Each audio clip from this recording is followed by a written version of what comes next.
right, welcome to another episode of the Bella Grayce podcast, where we are helping high achievers break free from mindsets, behaviors, and substances that are holding them back from unlocking their true potential. And this week, we are doing that by talking to my new friend, Jessica Steele.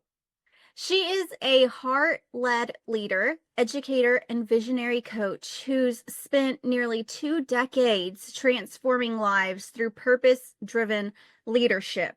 With a background in psychology, secondary education, and instructional design, sorry. She served as a high school principal and held various leadership roles, all while staying rooted in her mission to empower others. Her journey hasn't been linear or all of Any us. of them. I feel like my journey has gone like this in a million different directions. It's been guided by intuition, soulful pivots, and a deep trust in her inner knowing. From organizing community drives and pouring into underserved populations to launching the Dear Jess app and the Empowered Educator series, Jess continues to merge strategy with soul to elevate leaders from the inside out. A published author, creative, and devoted student of energy, Jess brings empathy, alignment, and authenticity into every space she enters. Whether she's coaching, hiking in nature, or creating tools for conscious leadership, she leads with love and lives with intention. Welcome to the show. Thank you. I'm so excited to be here, Teresa. We have so much in common. Good. This should be an amazing dialogue then. I love to get into the nitty-gritty of it all with someone who understands the power of energetics and how it can impact and shift our lives. So yeah, for sure. And I'm excited to take a deep dive into that with you. Because I think when people hear the word energy, your brain goes in one of a million different directions, right? Yeah. There's a lot of baggage associated with the word energy, and it can have several different meanings, but I'm excited to dive into it with you. So tell us a little bit about yourself, how you got to where you are today in this non-linear journey of yours. So I will tell you that I feel like my journey has been shaped by a series of very uncalculated yet intentional decisions. And I know that kind of seems like an oxymoron, but because I do very much live from my gut, like when I feel something, I will know whether it is my truth for me or whether it is not pretty instantaneously. And so while I've always been a very high achieving individual with a very, strategic path forward, most of the decisions that have really empowered me to grow and evolve into the person that I'm becoming have come from these random moments where the universe smacks me in the face and forces me to go a different direction than where I was previously headed. So that makes my life really fun, but it also makes it a little chaotic and probably difficult for some people to understand around me, because what I have traditionally shown to this world is this really well put together, strategic, thoughtful character. And then she'll just blow it all up and continue on her path. So it's been a journey for sure. But I guess I'll start and just share a little bit about my background in education as an educational leader. I grew up in a very small town in Indiana. So when I graduated, I knew I was going to be a teacher. But I was driving a pretty long way just to get to a school. And one night I was with my girlfriend and some of her friends. And the funny thing is, we were in this little trailer, bar in my hometown because there's nothing where I live. And we're just chit-chatting, and this guy is like, hey, they really need teachers in Phoenix. You should get in touch with my friend. He's a superintendent for a school out there. And I think we did a shot of tequila, and then I booked a flight to Phoenix, and then I spent the next 18 years there. That's where it happened. So not intentional. I wasn't planning on leaving Indiana. I was really content with where I was working. But for that, young point in my career, I knew that I needed to branch out and really see what was out there. So ended up in Phoenix very randomly, but spent 18 years of my career there, and was a classroom teacher as well as a curriculum and instruction coach, and then moved on to multiple principalships in the area. So, right before I left Arizona, I was a principal at a startup school. So I helped with the groundbreaking of that school and the initial hiring and enrollment of that first class of students. But in that process, I realized that perhaps what I was doing was not in alignment with my true purpose. And that was very difficult for me because I was so passionate about the work I was doing. I loved my job, but at the expense of my own well-being. And I ended up at a leadership retreat that was a Deepak Chopra retreat, at a, beautiful sanctuary in the Phoenix area. And I remember the physician that was there. We each got like a little 45-minute consult with a holistic practitioner. And she said, "Do you think that you are in the right career for you?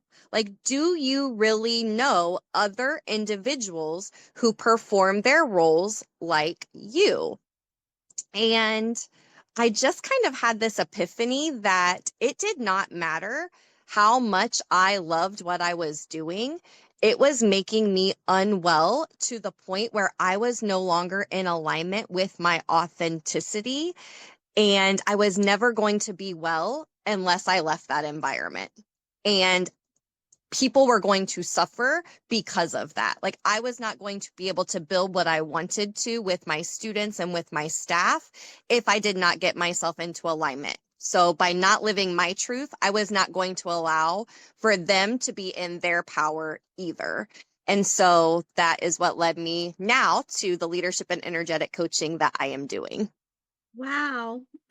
Yeah. I told you we have so much in common. I was like, that is either going to resonate or you are going to be like, I don't really even know what you're talking about.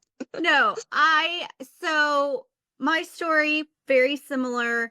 I have had to do a lot of pivots because life slapped me upside the head. Yeah. And so when I got sober in 2005 from meth. So I can also relate to the tiny, tiny school, tiny, tiny town. Yep. My hometown had a population of like 482 people when I graduated in 2003. Okay. Yeah, and it's in rural West Texas.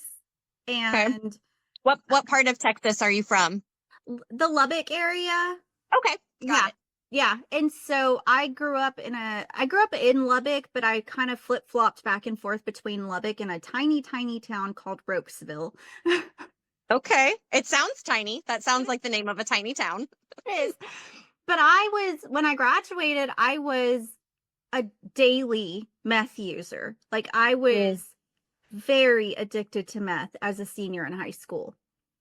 And I got sober 2 years later when I was 20 and decided to go back to school for to be a substance use counselor, like a substance abuse counselor. And so I set out on that journey. I was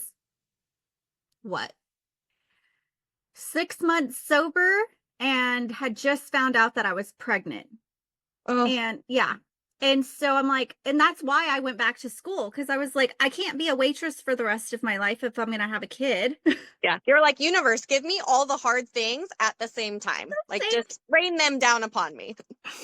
Yes, exactly. Well, I had my daughter 9 months after she was born. Her dad was sentenced to 15 years in prison.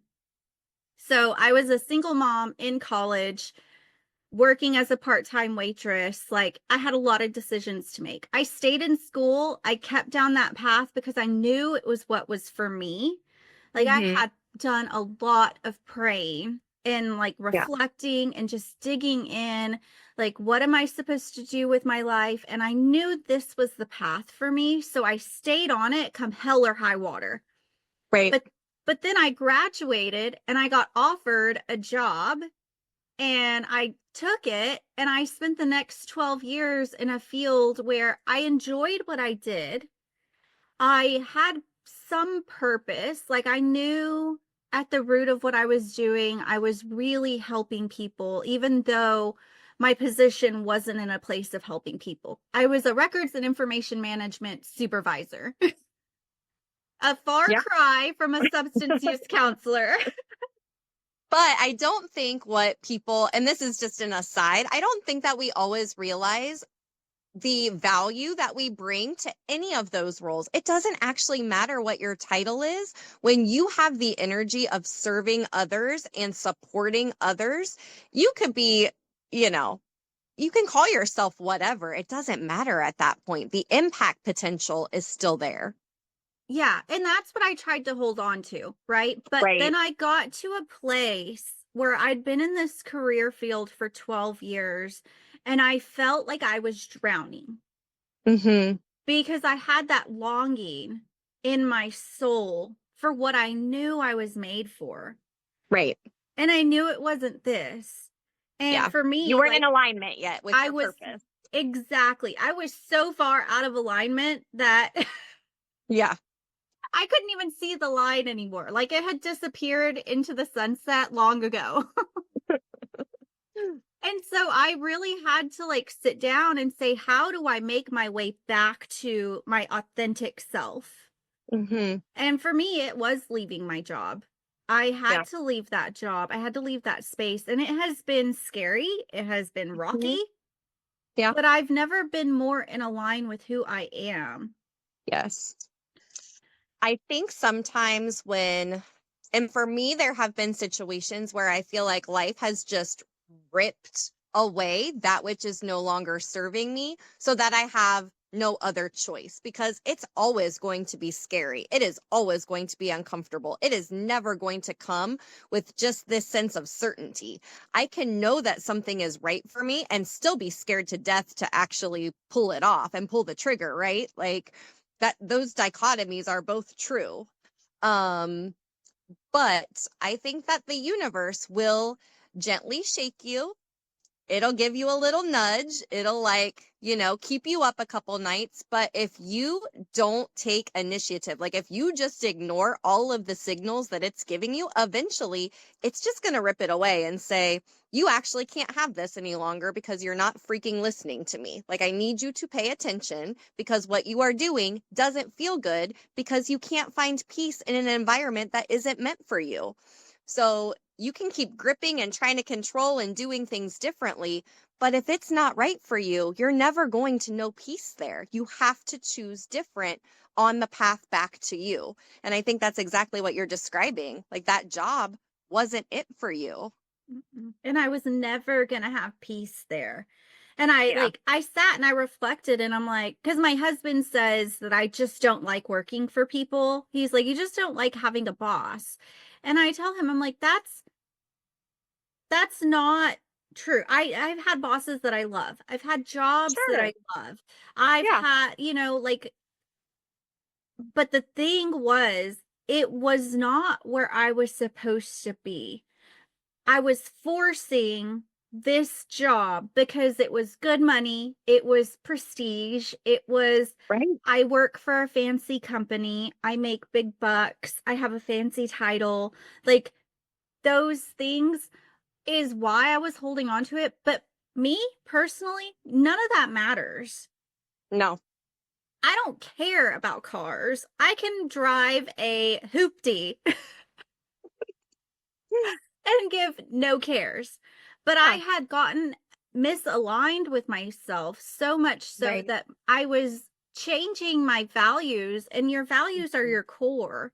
I Yeah. was not living my values and Yeah. I wasn't doing what I knew I was supposed to. And I think you said if that situation is not for you, you're never going to have peace with it. And I think that's No. a huge lesson for someone to hear, to grab. I think that's a huge nugget that you just shared. Yeah, I remember chatting with an educator. This was towards the end of last year, someone that I had a close personal relationship with. And it was like every other day, like, this is going wrong. This is what's wrong. My school is doing this. And I finally said, I'm wondering if you are in an environment that is not meant for you. Because if you are doing all of the things to shift your energy and to approach situations differently and to lead with an aspect of love, and it still feels this chaotic, maybe that environment just isn't meant for you. And I think the universe is going to keep creating chaos in those environments until we learn that lesson, right? Like, the universe is crafty. Like, it knows all of the games to play. So if it is trying to nudge us and we aren't listening, eventually it's going to up its game. It's not playing around. So Yeah. yeah. Yeah. And if we just listen, the But it's lesson. not easy to listen because we think we know everything. Like, we have been so ingrained, I think, culturally to, like, especially as Americans, right? Like, take control your destiny, go live the American dream and, get the degree and pursue the job and climb the ladder. And I realized just recently, maybe I never wanted to climb the ladder. I just didn't even give it a second thought. It's like, get married, build a house, have the kids, build your career. And none of it was serving me. Like, inside, I mean, externally, I was living a beautiful life and I wasn't miserable. I don't want to paint a picture that I was unhappy, but I just knew that something wasn't right and I couldn't figure out what it was because on paper, it looked like I was doing all of the right things. But we don't take time and we don't get still enough in this noisy world that we live in to even stop to consider, is this what I want? Is this in alignment with my values?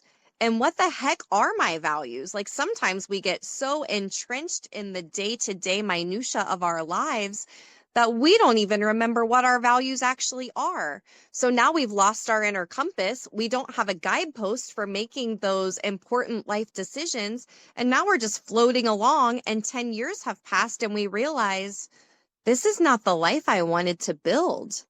This is not who I truly am. And now I'm a shell of my authentic self. And now I'm just disrupting. I'm blowing it all up because I don't know what else to do, Yeah. Yeah, no, it's so funny that you bring up values because I was just like randomly scrolling through my old TikTok videos and I years ago, I made a video about knowing what your values are and how that's the core. That is the very beginning of creating transformation in your life. Like, you can't Yeah. do anything unless you know what your values are. They are Yeah. the guardrails that are going to keep you in alignment because it becomes easier to say no to things or yes to things when you know whether or not it aligns with your values. Absolutely. And something that I tell leaders that I work with all the time is there's a lot of stress on Sundays, right? Like, your weekend's not quite done. You're starting to feel like, oh, there's this to-do list of things I wanted to accomplish to set myself up for the week, and I'm not there. And this is what's coming up on my calendar. And we just get really worked up. And what I say is, first, get all of that garbage out of your head, like, clear the cobwebs, like, sit down and just for 5 minutes with pen and paper or on a blank page on your laptop, just clear the clutter, whatever it is. It doesn't have to be organized. It doesn't have to make sense. Whatever thought is in your brain, get it out. And then go back to your 7 to 10 core values. Like, you should have them posted somewhere very visible. And I want you to go through what those values are. If you value consistency, if it's trust, if it's transparency, whatever it happens to be. And now I am starting to plan my week based on my moral compass. And I can very quickly start to see where some things can be delegated, where some things may just be able to fall away. And I can start to really prioritize where I need to put my focus based on my values and my beliefs. And if I let those start to guide me at the beginning of every week, They're fresh in my head. And when I have to start having those critical conversations or make those high stakes decisions, my compass is right there at the forefront of everything I'm about to do. Yeah. Yeah, I like that. Because I think I saw your post and I need to go. I'm telling you, I got a million notifications yesterday. I am sure you did. And I was like, okay, I gotta go back to all these and like check them. But I did see, did you have a post about Sunday scaries? Yes, I Yeah. did. Okay. Yep. Okay. I thought that was you. I was like, I got a notification and I clicked it and I saw Sunday scaries, but I was like, again, I told you before we started recording, yesterday was insane. Yeah. I'm doing a lot of research right now. And so, Yeah. but it's so true. I think for everyone out there, leaving their job tomorrow may not be an option, Mhm. right? It may not be Yeah. an option. Like for me as a single mom, it was not an option to just quit my job. Sure. Because I needed that literally needed to feed my child, and that job Yeah. fed my child. But Yeah. there is a way to use your values to start Mhm. to create some peace in the chaos, even if Yeah. it's just a little bit to carry you through the week until you are able to make the Yeah. changes. And it makes space for the things that you do need to change in your brain because you're Right. clearing out the clutter, like you said. Yeah. Because if you Yeah. can get your calendar to look less overwhelming, have your Mhm. day feel less overwhelming, then that gives you little pockets of space to try to find your exit plan Yeah. so that you can get back into alignment with who you are and start to find that peace. And I think that's an important distinction to make, because there are definitely times in all of our lives when we might want to exit a situation, a circumstance, whatever it is, whether that be a relationship, a career, a geographic location, when it just isn't possible yet, or it's not the right time yet. So then what do we do from an energetic perspective to really self-govern, to lead ourselves well through that transition period until we get to the point where we're ready to take that next leap?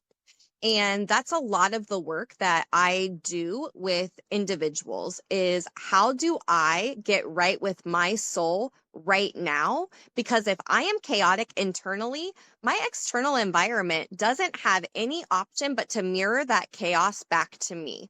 So my number one objective, regardless of what is going on in my external environment, is to make it right with my soul. And peace, you're not just born a peaceful person. You don't just like come into the world and you're like, I am just beloved and peaceful and I'm just going to float through the world, that's not a thing. Peace is very intentional and it has to be worked toward every single day. And that is a lot of the work that I do with my clients, is really helping them see you have the power to shift your energy. That is the one thing that we can be certain of in a world where everything is uncertain. Yeah, for sure. And I like to tell people, like, you can't control other people. You can only You know? control how you react to Yeah, people, places, things, situations, whatever. absolutely. Yeah. And taking the time to really know who you are, Hmm. because if you don't love yourself, if you don't know yourself, love yourself, and respect yourself, then Yeah, your emotions and your actions are going to be swayed by outside forces constantly. absolutely. And I think if you consider how a lot of us go through our days, you're waking up to an alarm. You are immediately jumping into work mode. So if you are a parent, you are immediately focused on getting those kids out the door, preparing for the school day, getting yourself in the car. Then you're dealing with a commute on the way to work. Then you're in work mode. Then you're picking up kids. Then you're making dinner. Then you're binge watching something before you go to sleep. Like, where in that schedule is there any time to know yourself, let alone love yourself?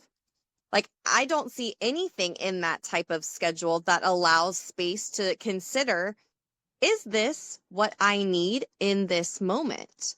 And I think that sometimes we think that shifting our energetics is like this big overhaul. Like, if that is my day to day, there are several things that you can do to still build space and hold space with yourself during your routine. You just have to make some small tweaks to get there. And sometimes we need someone to show us that it doesn't have to be this big to do, because it doesn't necessarily mean you have to go to the gym for an hour. It doesn't necessarily mean that you have to spend 30 minutes in meditation. But we get really caught up with this concept of time and how much time it's going to take for these shifts to happen. But what I have been really hyper focused on in my work recently is, how can I shift my energy quickly? How can I do it on the go? How can I do it on the move? How can I do it in the middle of a meeting so that I am putting my best self forward at all times? Yeah. So how do you do that? So I think that there's a few things. One of the strategies that I love the most right now is EFT. That stands for Emotional Freedom Technique. It's commonly known as tapping. And it's really like acupuncture without the needles. Like, you're just doing it to yourself using your hands. And it's all about tapping on various energetic meridians throughout the body to release any stale, stagnant, stuck energy that might exist. And you can literally use it for any situation. If you are feeling super lethargic on a Friday because it's been a long week and you can't get yourself in go mode, you can do a quick energetic reset by tapping. I have used this with educators who have unexpectedly had to relive a trauma event for training purposes. So they had to actually reenact a school shooting event. Mhm. Like, there wasn't an actual shooting, but there was a student who had a gun, and they had to reenact that to learn how to respond differently. But for some of those teachers to relive that who had children on that campus, that was a very traumatic experience. But we learned that we can tap our way through it. We can create internal safety prior to that training to set ourselves up to still feel safe, even though we were being re-exposed to a trauma. So I just think it can be something as simple as, I'm cranky this morning and I need to get my attitude in check. Or it could be, hey, I have a counseling appointment today and I know that we have to talk about some really heavy stuff from my past, and I need to walk into that room feeling safe and that I'm going to be okay. So I think that we can utilize it in a lot of ways, and I'd be happy to go through a little tapping session if you would like. Yes, please, because I told you I did a tapping podcast by myself, I think Sure. years ago. Years ago. Yeah. I don't even know if it's still on my YouTube channel. So I'd love for you to go through it because I know tapping is super powerful, Yep. and I know that I have used it when I am what I call in my dark space. Yeah. Where Yeah. I literally just, like, shut down the computer. My office is in my living room, and so I will just go lay on the floor in front of my computer, like, in front of Yep. my desk, and just do some tapping, and it is night and day difference. Like, It is. it can change your energy so quick. You can do it in the bathroom before a Yeah. meeting that you know is gonna be stressful. Yep. So, yeah, I'd love it if you would share that. Perfect. So what we're going to do is we're going to take on the theme of a little Monday afternoon reset. So sometimes we feel, Mondays are not the most exciting, energetic days for a lot of us, right? Especially as we're like begrudging the start of the week. So this is all about realigning our energy for the start of a new week. So what I suggest that we do first is we're just going to close our eyes, and we're going to start by taking a big, deep, centering breath. So go ahead and inhale.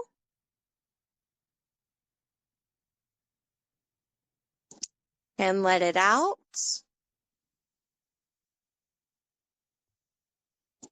And inhale one more time.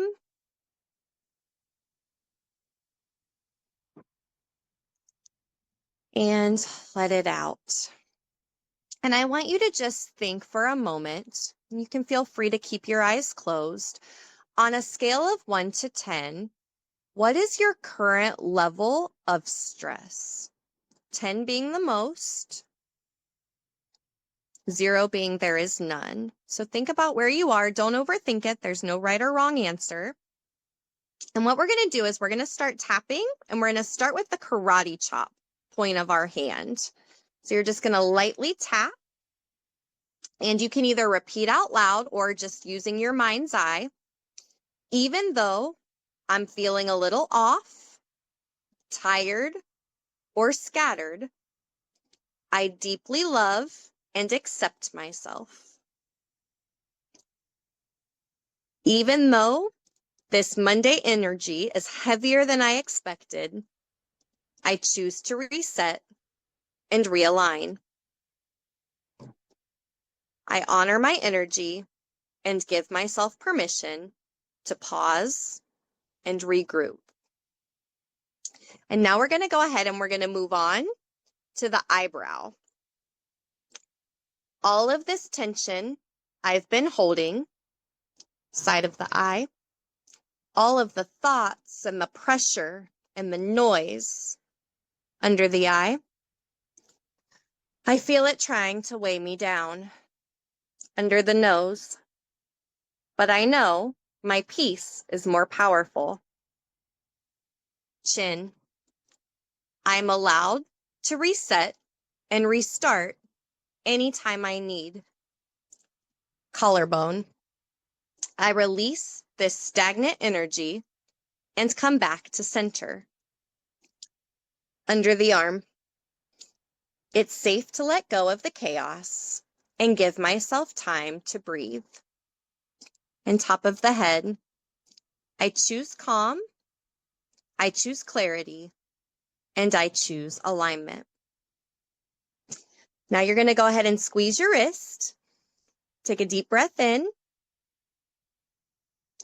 Let it out. Shake it out if you need to. And give yourself just a second to think about where you're at right now. So whatever your first number was, has that number shifted in some way? And you can actually repeat that round of tapping several times until you get that number to a reduction of where you start to feel more grounded, more centered, and safer in your body. So what was that like for you?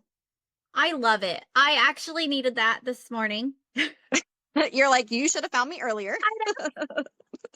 Yeah, this morning I told you I stayed up late writing and Yes. researching. And so Yeah. I intentionally slept in. I intentionally was like, okay, I'm not going to rush myself. I am going to get a full 8 hours of sleep, even though it means Yeah. I'm going to start my day late. Don't Right. care. But then as soon as I opened my eyes, my brain immediately went Yeah. into chaos mode because it was 10 o'clock and I normally wake up at 6 in the morning. Yeah. Yeah. And I It's think those little shifts in our schedules can make us feel a lot of guilt, and we can carry that feeling of chaos with us all day. It's like when you wake up late and then you spill your coffee on the way out the door and you hit all of the red lights. Like that's because you're projecting that energy into your day. If we do not consciously say, okay, I've had 2 or 3 little like mishaps here. I'm the one that is chaotic. I need to fix this because if I don't put myself out energetically into the world differently, my day is going to match my energy and I cannot have that.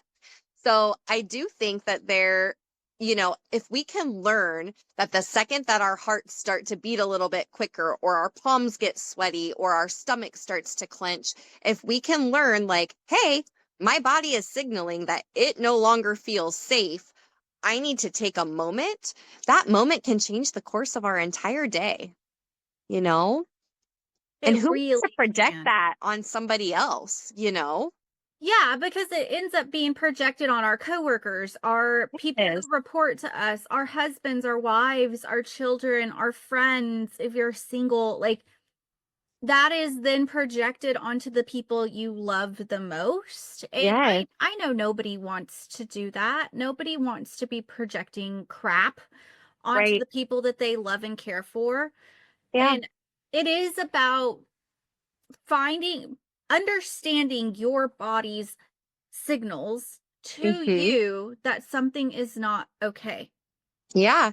And to your point, if we don't build in space in our day to be still enough to be able to ask our bodies what we need, it is going to be more difficult to quelch that chaotic feeling.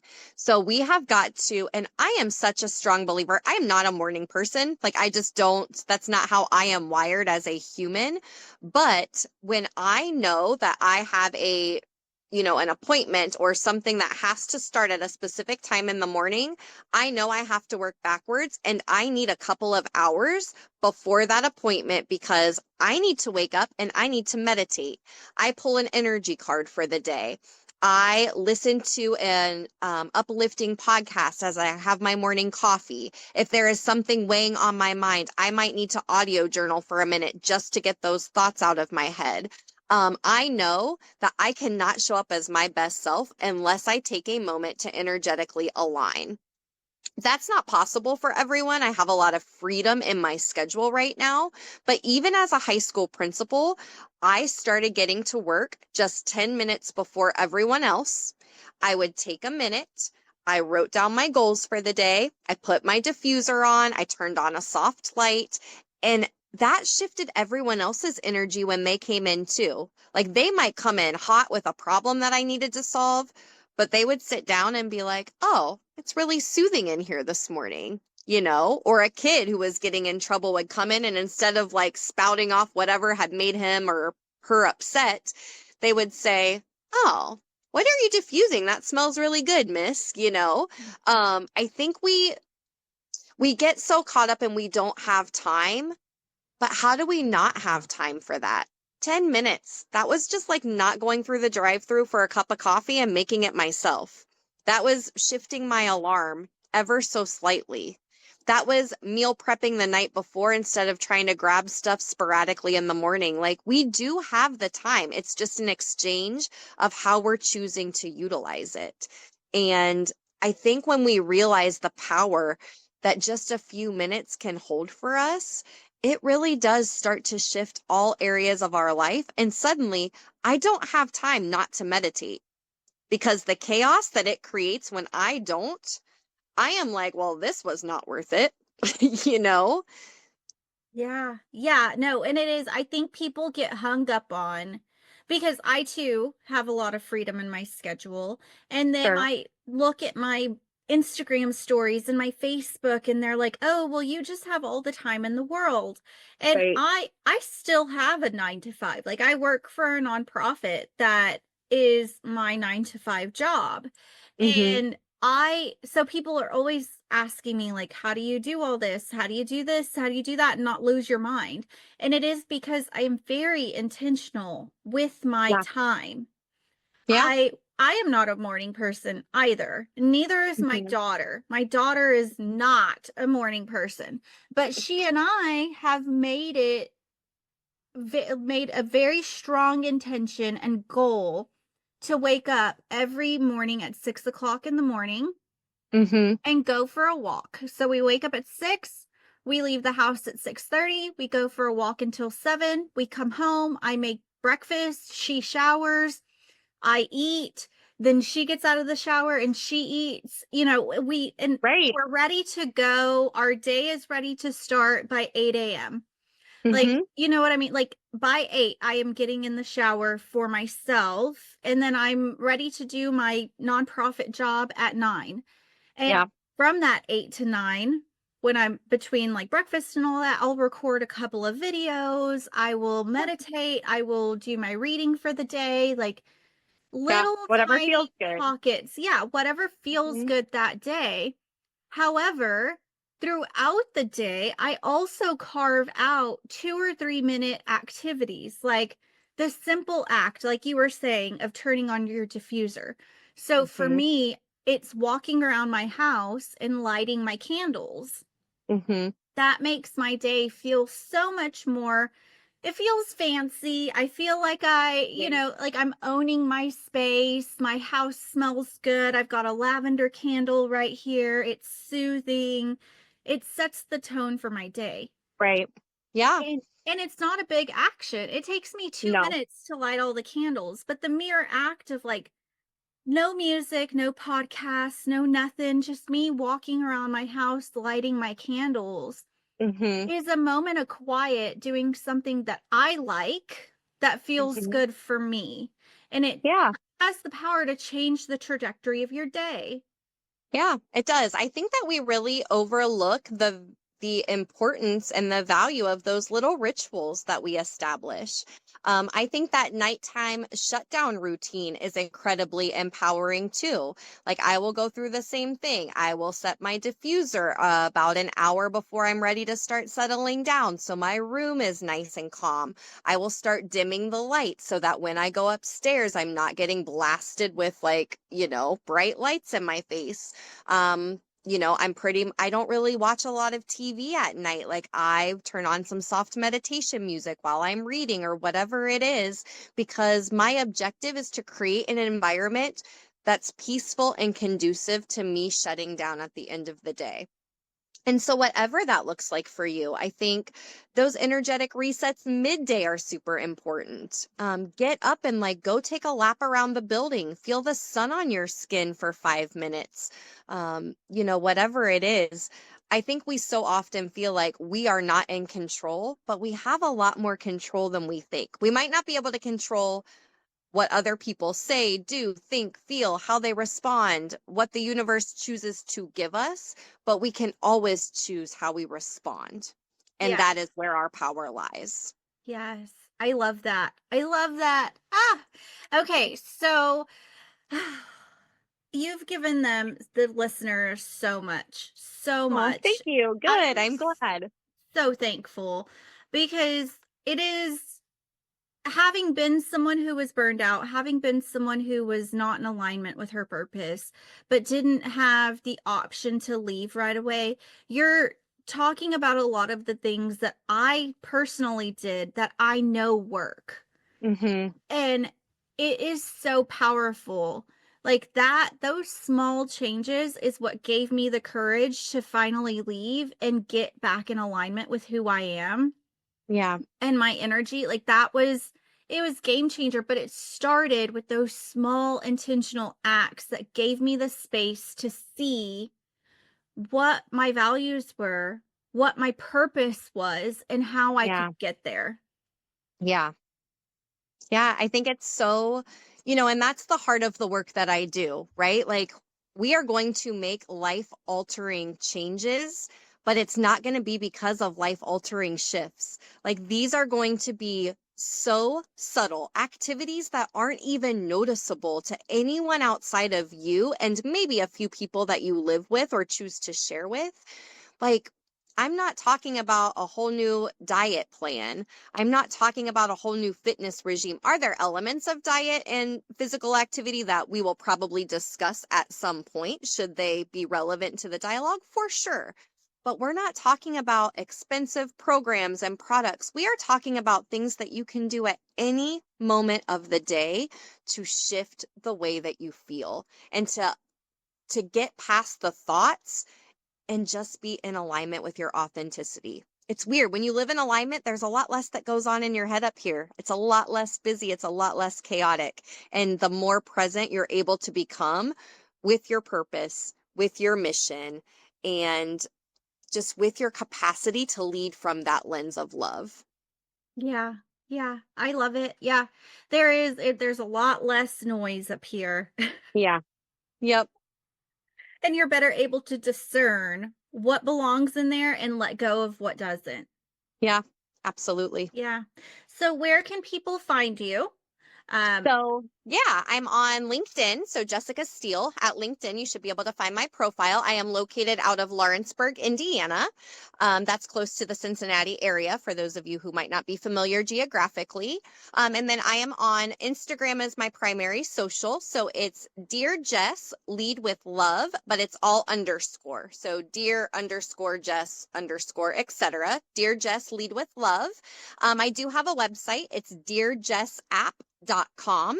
And there is information. I do have an app that has a series of guided meditations, EFT tapping exercises, a leadership discussion board, short mini podcast episodes for leaders.